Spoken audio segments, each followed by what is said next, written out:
habitudes t'élèvent et lesquelles te tirent vers le bas? Qu'est-ce que tu permets par habitude que, au fond, tu sais déjà que tu devrais lâcher? L'ordre n'est pas rigidité, c'est le respect de soi, c'est la clarté mentale, c'est une structure qui te libère, pas qui t'enferme. Parce que lorsque tu organises ton environnement, tu commences aussi à organiser tes émotions. Tu commences à te rendre compte de ce qui compte et de ce qui est superflu. Et lorsque tu élimines ce qui est superflu, tu peux enfin avancer avec légèreté. Tu ne marches plus avec du poids, tu marches avec intention. Et ça se sent différemment.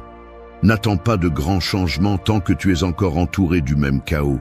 Ce n'est pas de la magie, c'est de la logique. Ce n'est pas de l'inspiration, c'est de la structure. Changer ton environnement est un acte de respect envers toi-même. C'est une déclaration silencieuse que tu es sérieux.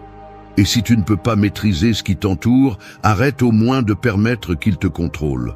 Parce qu'une vie ordonnée n'est pas le but, c'est le chemin. Et sans ce chemin, toute transformation ne sera que temporaire. 3. Accepte ce qui fait mal. Transforme ce que tu peux. Continuer à nier la douleur est comme essayer de couvrir une fissure avec de la peinture. De loin, tout peut sembler bien, mais dès que la pression arrive, tout se fissure. C'est ainsi que fonctionne l'âme, lorsqu'elle refuse de faire face à ce qui lui fait mal. Tu peux le maquiller avec des distractions, tu peux le taire avec des routines, tu peux prétendre qu'il n'est pas là, mais il revient toujours. Parce que la douleur non résolue ne disparaît pas, elle s'accumule, elle se cache dans des coins profonds, elle se déguise en colère, en apathie, en insatisfaction constante. Et tant que tu ne l'affrontes pas, toute tentative d'avancer sera limitée. Accepter ce qui fait mal n'est pas se rendre, c'est commencer à marcher sans bandage. C'est regarder ce qui se passe à l'intérieur sans le justifier, sans le maquiller, sans le transformer en une histoire qui fait pitié.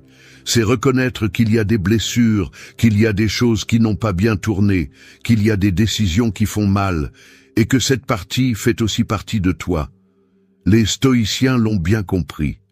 Ils ne cherchaient pas à éliminer la douleur, ils l'intégraient, ils la transformaient en maître, ils l'utilisaient comme point de départ, pas comme excuse pour rester immobile.